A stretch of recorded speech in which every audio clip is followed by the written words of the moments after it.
कायरों ने सदा अपनी कायरता को रणनीति के पर्दे में छिपाने का प्रयत्न किया है। एक नारी का अपहरण या उसे राजनीतिक उद्देश्यों से प्रयोग करने का प्रयास कभी नीति का अंग नहीं बन सकता। सहस्रार्जुन के पुत्रों ने अनामिका का इसी तरह प्रयोग करना चाहा। मैं जानती थी कि इसका क्या परिणाम होगा। अनामिका का बलिदान परशुराम के ऐसे क्रोध का कारण बन गया जिसका अंत उसी समय हो सकता था जब उसका पूर्ण प्रतिशोध ले लिया जाए। परशुराम ने यह प्रतिशोध लिया और मैं जानती हूं कि अनामिका की आत्मा को शांति मिल चुकी है और अब सहस्रार्जुन का परिणाम भी बहुत दूर नहीं है।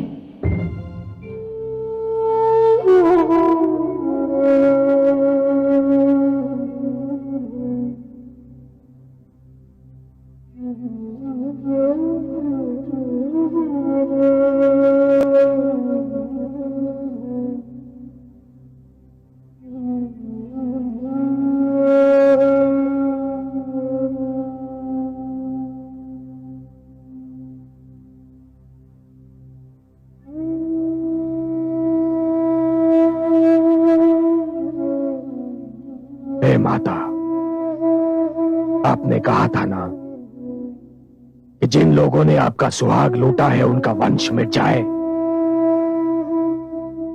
मैंने उनके वंश के नाश की राह पर प्रथम पग धर लिया है माते। जिन लोगों ने आपकी मांग में वैधव्य की राख मल दी थी, मैंने उनका जीवन मिट्टी में मिला दिया है।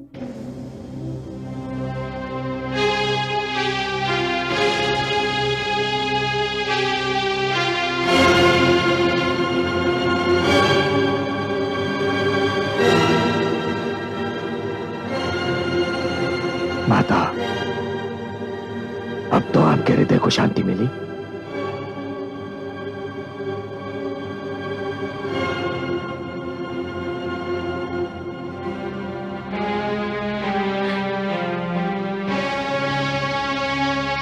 इन दुष्टों के अंत से मेरा लुटा हुआ सुहाग तो नहीं मिल सकता पुत्र, किंतु मुझे हर्ष अवश्य है कि पाप और अन्याय को दंड मिल गया है। नहीं तो हर बलवान यही समझता कि निर्बल पर अत्याचार के विरोध का प्रचलन समाप्त हो चुका है। माता, मैं यही बात सिद्ध करना चाहता था माता, कि हर निर्बल पर अत्याचार करने वाला बलवान ये जान ले कि निर्बल और उसके बीच कोई परशुराम भी आ सकता है जो उसका विरोध भी कर सकता है, उसका अंत भी कर सकता है। किंतु पुत्र, जब तक आवश्यकता ना हो विरोध ना ही करें तो अच्छा है। मैं तुम्हें दोष नहीं देती,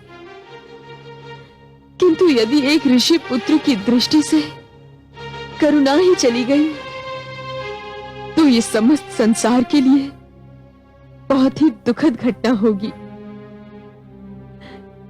मुझे आज भी मेरे पति के सिद्धांतों से प्रेम है और सत्य कहूं तो ये प्रेम अब और भी बढ़ गया है। बातें, आप मुझे दोषी समझ रही हैं? नहीं पुत्र, मैं किसी को दोषी नहीं समझती, ना तुम्हें और ना ही अपने स्वर्गीय पति को। नियति के लेख को दोष देना व्यर्थ है। पर माता, कदाचित आपको ज्ञात नहीं है कि मैं इस संसार में एक निश्चित लक्ष्य लेकर आया हूं। अभी तो मुझे उन क्षत्रियों के रक्त से पिताश्री का तर्पण करना है माता, जिन्होंने समस्त ऋषिगण का जीवन नरक बना दिया था। जिन्होंने विद्यार्थियों के हाथों से पुस्तकें और आचार्यों से उनका धीरज छीन लिया था। माता,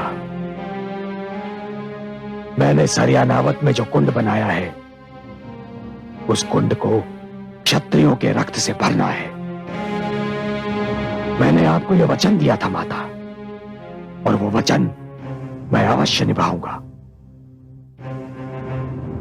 माता, बस मुझे आपका आशीर्वाद चाहिए माता, आपका आशीर्वाद।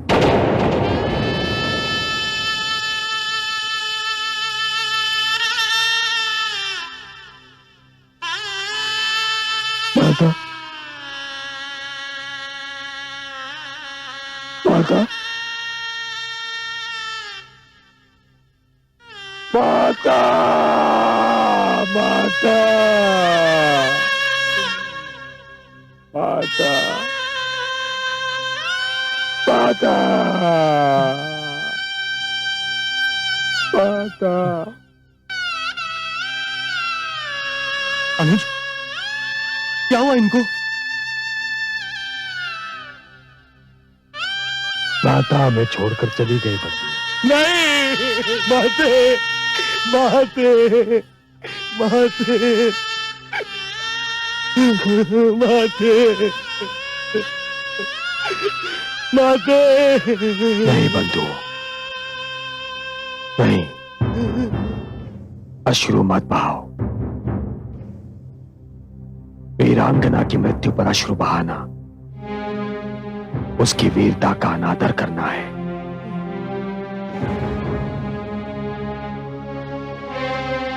माता ने हमें जीवन भर हर दुख और कठिनाई का धैर्य से सामना करने की शिक्षा दी,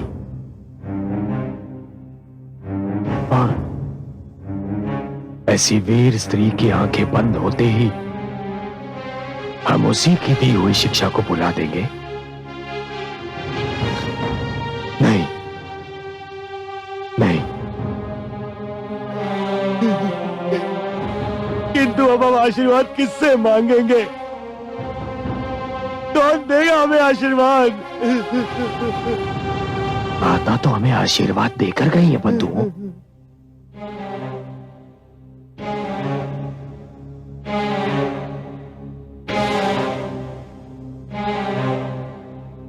और माता का आशीर्वाद यह है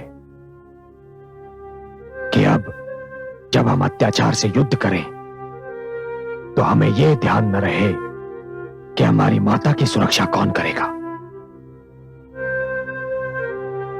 उन्होंने हमें अपनी सुरक्षा की चिंता से मुक्त कर दिया है, मुक्त कर दिया है, ताकि अब हमारे ध्येय पूर्ति के बीच कोई माता, कोई पिता या कोई अनामिका बाधा न बन जाए।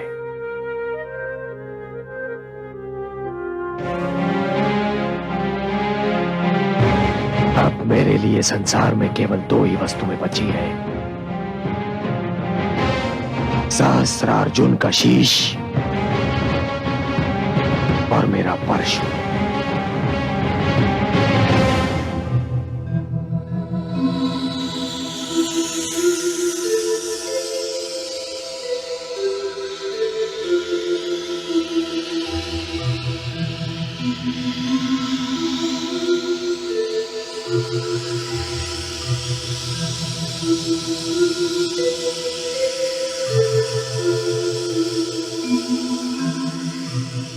प्रणाम माते। आयुष्मान भव। तुम्हें देखने को मेरे नयन तरस गए हैं पुत्र। कई कई दिन बीत जाते हैं तुम्हें देखे बिना। तुम क्या जानो माँ की ममता क्या होती है पुत्र। जानता हूँ माते, जानता हूँ मैं। माते, मैं आपकी ममता का ऋण नहीं चुका पा रहा हूँ।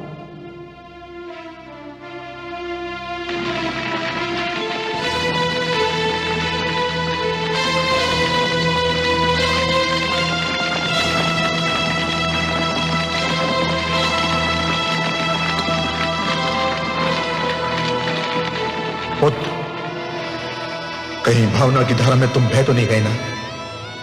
तुम्हें अपना वचन स्मरण है ना? तो काट दो अपनी माता का सर। अपने इस अभागे पुत्र को क्षमा कर देना माता। मैं वो करने जा रहा हूं जो आज तक किसी पुत्र ने नहीं किया होगा, और ईश्वर ना करे कि आज के उपरांत किसी पुत्र को करना पड़ जाए। क्षमा माते, क्षमा।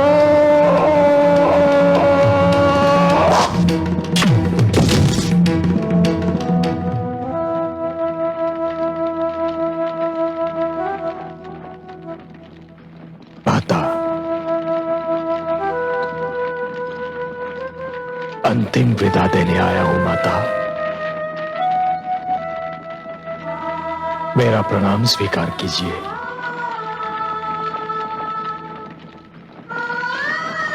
माता, मुझे संतोष तो है कि आपकी आत्मा पिताश्री की आत्मा से जा मिली होगी, परंतु ये न समझिए माता कि मैं वो मार्मिक दृश्य भूल गया हूं जब पिताश्री की मृत्यु पर आपने 21 बार अपनी छाती को पीटकर विलाप किया था। मैं एक एक करके 21 बार क्षत्रियों के रक्त से सरयानावर्त कुंड को भरूंगा और शत्रु के रक्त से पिताश्री और आपका तर्पण करूंगा।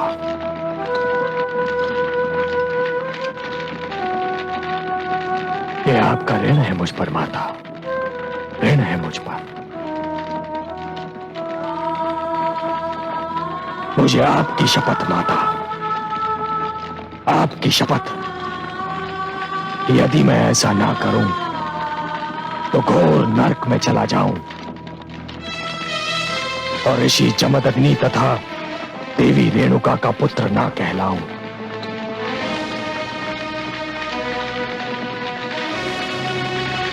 माता,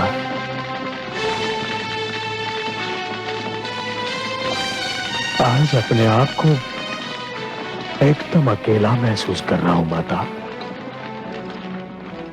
अकेला पड़ गया हूं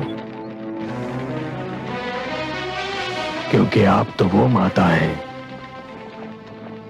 इसने अपने पुत्र की हर त्रुटि और सारे अपराध हंसते हंसते क्षमा कर दिए। माता, हर पुत्र का प्रथम संस्कार माता के हाथों होता है और माता का अंतिम संस्कार पुत्र के हाथों। यह अग्निदान स्वीकार कीजिए माता। यह अंतिम अग्नि संस्कार स्वीकार कीजिए।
भ्राताश्री, अधिकारों के इस महायज्ञ में पिताश्री की आहुति चढ़ गई। माताश्री ने भी अपने प्राण त्याग दिए। अब मुझे एक और जीवन की आवश्यकता है। मुझसे कहो अनुज, मैं दूंगा अपना जीवन। ये पेटिका देख रहे हो? क्या है इसमें? सहस्त्रार्जुन के चारों पुत्रों के सिर। मैं इन्हें महाराज सहस्त्रार्जुन को उपहार स्वरूप भेंट करना चाहता हूं, परंतु जो भी व्यक्ति जाएगा वो कदाचित जीवित नहीं लौटेगा।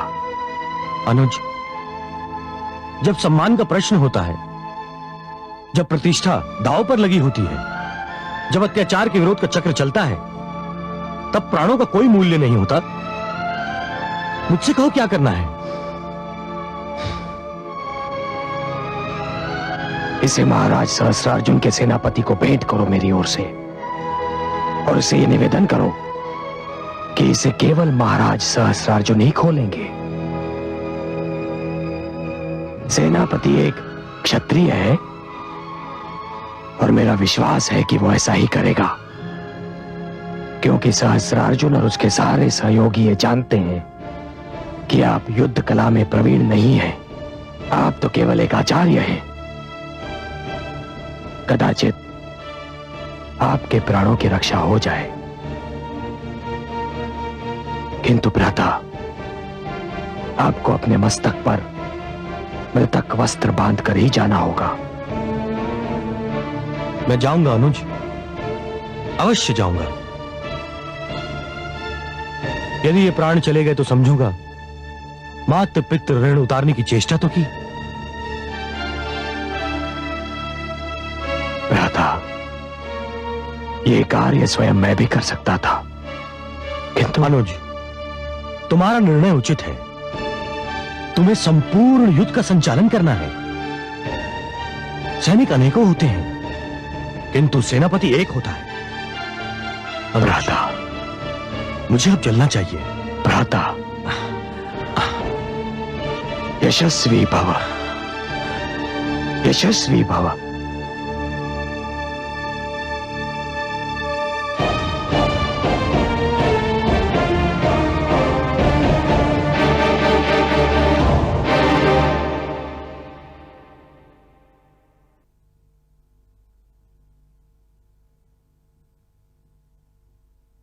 आइए आचार्य कलश। सेनापति विशाल, मैं महाराज सहस्त्रार्जुन के लिए परशुराम की ओर से यह पेटिका लेकर आया हूं। इसमें महाराज के लिए एक भेंट भी है और एक संदेश भी। क्या है इसमें? मुझे देखने की अनुमति नहीं थी और परशुराम ने आपसे भी निवेदन किया है कि इसे केवल महाराज सहस्त्रार्जुन ही देखें।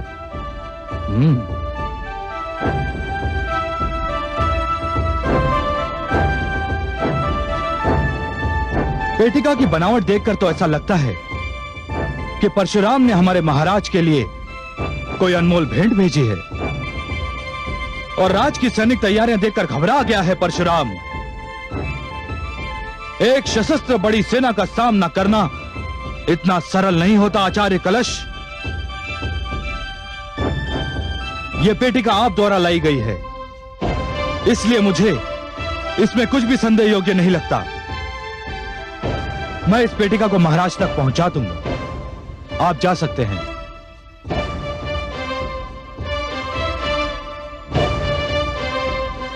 सैनिकों, यह पेटिका को उठाकर मेरे साथ चलो।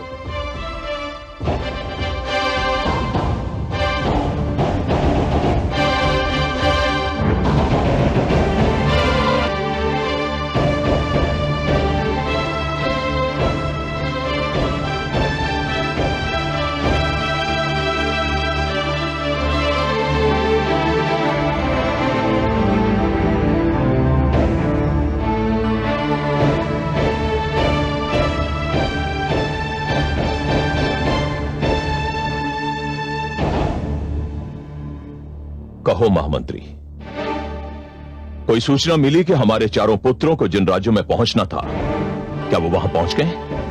अब तक तो कोई सूचना नहीं मिली महाराज। यह तो बड़ी चिंता का विषय है। ऐसा नहीं है महाराज, कभी कभी सूचना का न मिलना ही अच्छी सूचना होती है। चारों राजकुमार सकुशल होंगे। ईश्वर करे ऐसा ही हो।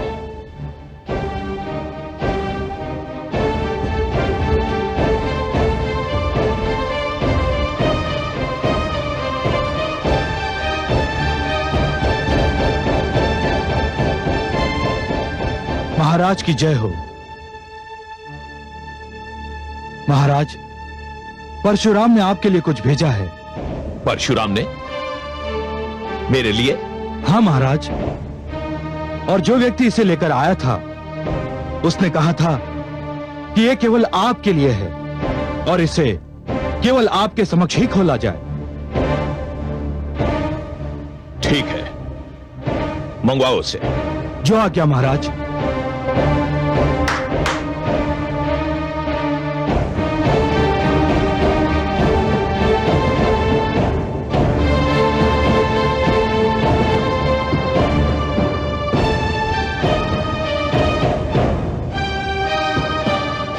खोलो इसे।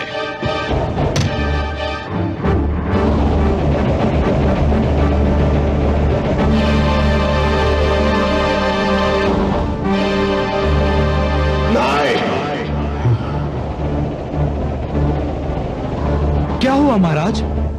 इस पेटिका में क्या है? हे ईश्वर, राजकुमारों के कटे हुए सार। क्या? क्या? क्या? नहीं, नहीं ईश्वर, नहीं, नहीं ईश्वर, नहीं ईश्वर, नहीं ईश्वर। यह दृश्य देखने से पहले महाप्रलय की उड़ी आ गई। मेरे कुलदीपकों का प्रकाश बुझाने से पहले, हे सूर्य, हे चंद्रमा, तुम्हारा प्रकाश अंधकार में क्यों नहीं बदल गया? परशुराम, यदि यही तुम्हारा युद्ध संदेश है तो यह भी सुन ले। तुमने मेरे कुलदीपकों के कटे हुए सिर भेजे हैं।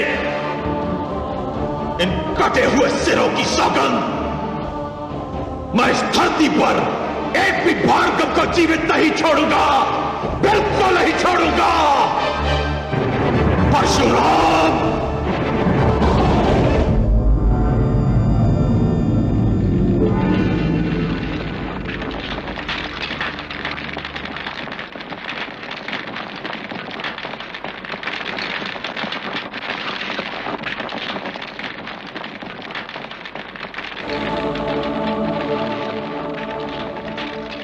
मैं अपने वंश के कुलदीपकों को बुझता हुआ देख चुका हूं। आज उनकी जलती हुई चिताएं भी देख रहा हूं। मेरे वीर पुत्रों, मैं नहीं जानता कि तुम्हें अपने कर्मों का दंड मिला है या तुम्हें मेरे कर्मों का दंड मिला है। मेरा दुर्भाग्य तो यह है कि मैं तो तुम चारों के मृत शरीर भी प्राप्त नहीं कर सका। तुम्हें अग्नि देने के पश्चात आज जीवन में पहली बार मैं पीछे मुड़कर देख रहा हूं पुत्रों। जीवन में पहली बार पीछे मुड़कर देख रहा हूं।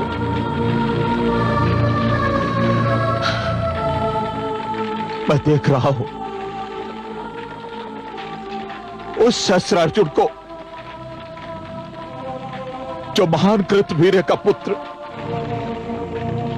और जगत नियंता का पुत्र,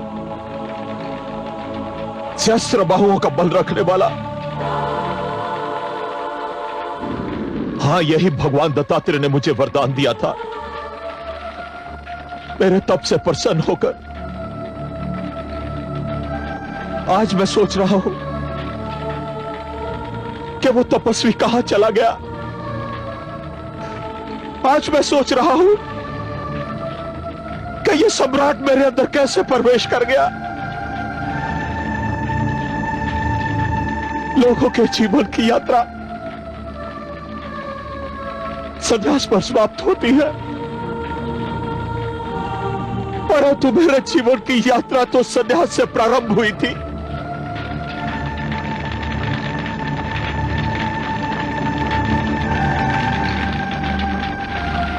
भूल कहां हुई है? ये भूल हुई है या मेरी पीड़ा, मेरी कुंठा मुझे ऐसा समझने पर विवश कर रही है? हे धरती, हे आकाश, है मेरे पितृ देवता, आज इस समय मैं निर्णय की घड़ी के समक्ष एक अपराधी की भांति खड़ा हूं। क्या यह सारा दोष मेरा ही है? आज मेरे अंदर घृणा का लावा जो इतना उबल रहा है, वो ना जाने कितने भार्गों को अब तक निकल चुका है, और अब यही घृणा का लावा परशुराम को भी निकलना चाहता है।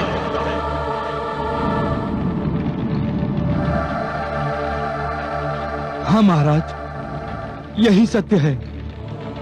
जो व्यक्ति अपने अस्तित्व की रक्षा के लिए युद्ध नहीं करता, उसे इतिहास भूल जाता है। भार्गव जिस प्रकार अपने अस्तित्व का संघर्ष कर रहे हैं, उसी प्रकार हम क्षत्रिय भी अपने अस्तित्व के लिए एक भयानक नरसंहार करेंगे। इस समय आप अकेले नहीं, आपके साथ 21 महाशक्तियां हैं। महाराज, विजय की देवी इस समय हमारी प्रतीक्षा में है और हमारा स्वागत करने के लिए तत्पर है। उठाइए तलवार। सम्राट सदैव तलवार के बल पर शासन करते अच्छे लगते हैं, और फिर प्रतिशोध भी आपसे कुछ मांग रहा है, और वो 4 जलती हुई चिताएं भी आपसे कुछ मांग रही हैं। महाराज, आपने सत्य कहा है, आपने सत्य कहा है। मैं आप लोगों का आभारी हूं। थोड़ी देर के लिए मैं पुत्र मोह में पीछे चला गया था। युद्ध होगा, भयानक युद्ध होगा, और भार्गवों की ऐसी अनेक चिताएं जलेंगी, अवश्य जलेगी। युद्ध होगा।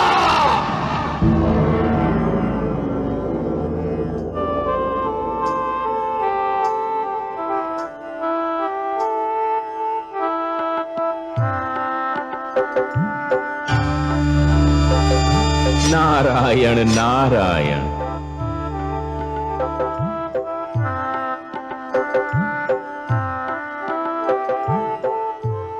बड़े अचरज की बात है, मैं तो अपने नारायण को उनके अंशावतार की और माता को उनके शिशु की वीरता के लिए बधाई देने आया था, जिनका जन्म उनके कर कमलों से हुआ था।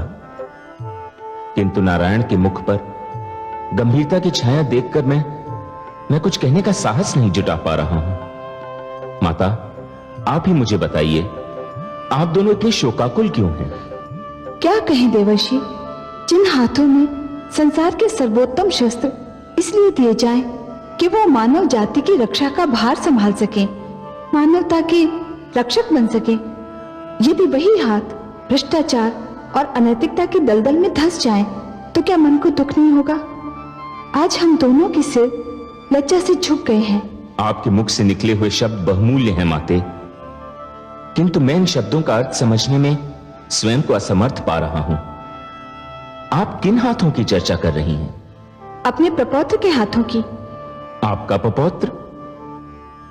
माते, मैं अब भी नहीं समझ पा रहा हूं, आप किसके विषय में बात कर रही हैं?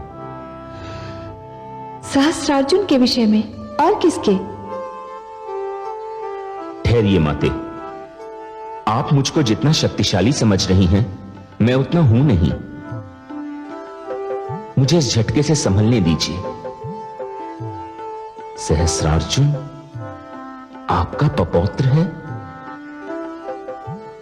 मेरे लिए तो यह सूचना है माते।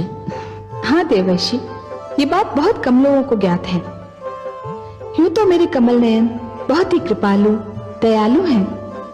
इनके मन में मेरे लिए अथाह प्रेम है, किंतु एक बार ये मुझसे क्रोधित हो गए और क्रोध में आकर इन्होंने मुझे अशुभ प्रजाति में जन्म लेने का श्राप दे दिया। फिर क्या हुआ माते? सो मैंने अशुभ प्रजाति में जन्म लिया, किंतु इनको भी मेरे बिना चैन कहां। थोड़े ही दिनों के पश्चात इन्होंने स्वयं भी अशुभ प्रजाति में जन्म लिया और मुझसे विवाह किया। नारायण नारायण, आज तो लग रहा है मेरे मस्तिष्क में भूकंप आ रहा है। ये मैं क्या सुन रहा हूं माते? ये सत्य है। विवाह के उपरांत हमारे एक पुत्र हुआ, कृतवीर्य।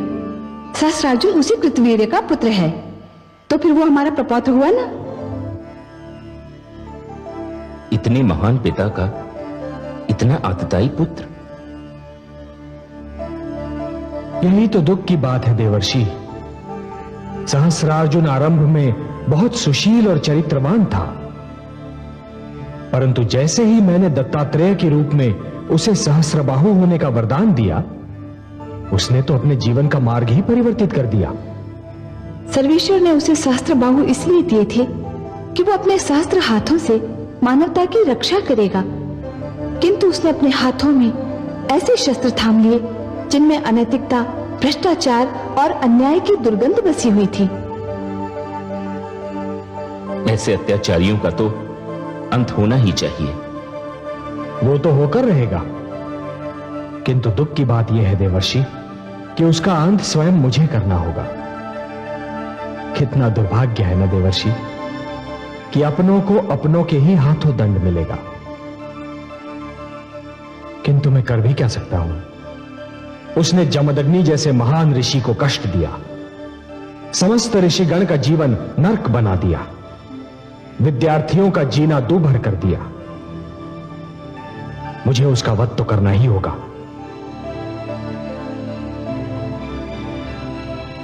हे देवर्षि, जिस प्रकार शरीर का कोई भाग यदि सड़ जाए तो समस्त शरीर को बचाने के लिए उस भाग को काटना ही पड़ता है, उसी प्रकार यदि घर के दीपक से ही घर को आग लग जाने का संकट हो तो उस दीपक को अपने ही हाथों बुझाना भी पड़ता है। मुझे सहस्रार्जुन का वध करना ही होगा। और देवर्षि, सिद्धांत रूप में तो आवश्यकता पड़ने पर मैं स्वयं अपना वध भी कर सकता हूं। और आज तो अंतिम निर्णायक युद्ध है। हां महादेवी, जब क्षत्रियों ने अपना कर्म छोड़ दिया तो भार्गवों को भी अपना धर्म छोड़ने पर विवश होना ही पड़ेगा। हे सर्वेश्वर, आपकी लीला अपरंपार है। नारायण नारायण।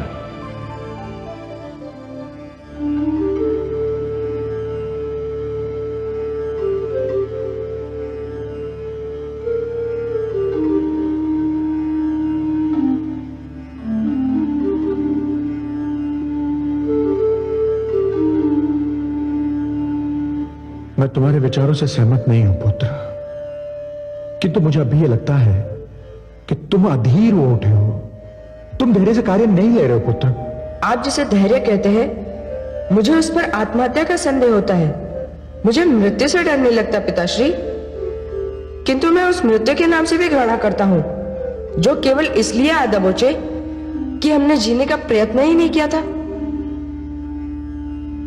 पुत्र, यदि तुम जाने की हट कर रहे हो तो जाओ, किंतु एक बात याद रखना पुत्र, ब्राह्मण कभी हत्यारा नहीं होता। यदि मेरा ब्राह्मण होना ही मुझे अन्याय से लड़ने से रोकता है तो जाइए पिताश्री, मैं आज से ब्राह्मण नहीं रहा। स्वामी, माता, स्वामी, माता, स्वामी, माता। वत्स परशुराम,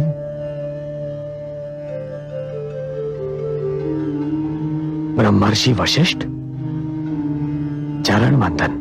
कल्याणमस्तु। किन विचारों में खोए हुए थे वत्स?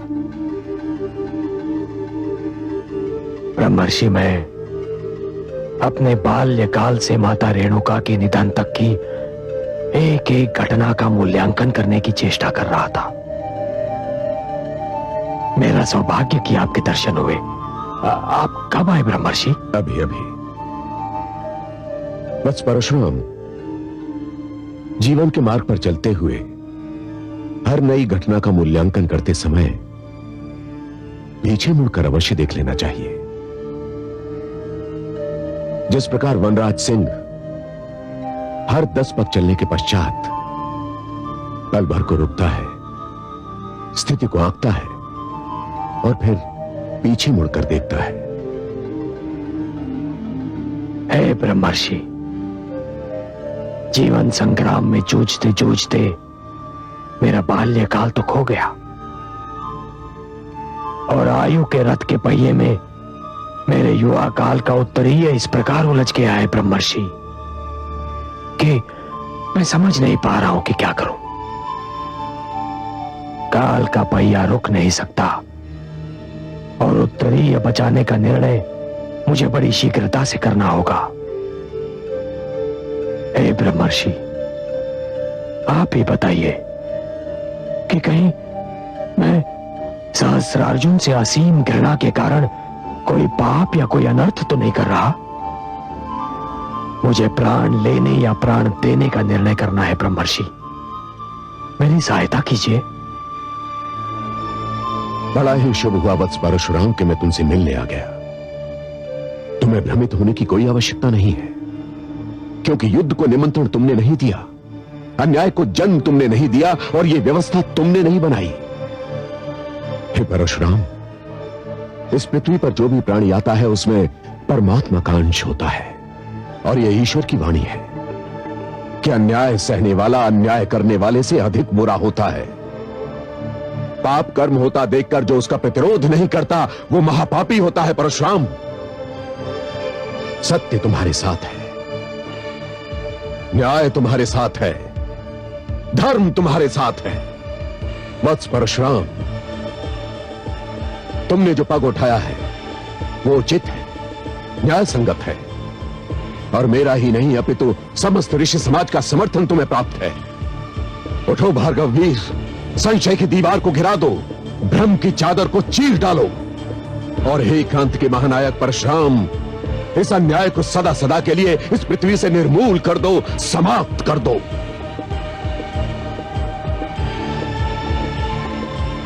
हे ब्रह्मर्षि वशिष्ठ, इस समय आपका आगमन सचमुच ही बहुत शुभ है। आपने दीपक की कांपती हुई लौ के लिए अपनी ओजस्वी वाणी में अपने विचारों के माध्यम से जो तेल और ईंधन डाला है, उससे मैं इस अन्याय को, इस समस्त व्यवस्था को जलाकर राख कर दूंगा।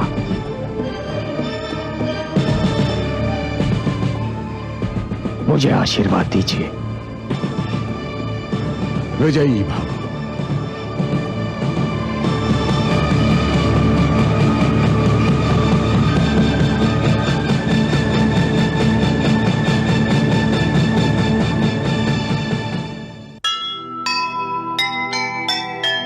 एक बार फिर युद्ध की उठी घटा घन घोर, धरती से आकाश तक मचा हुआ है शोर।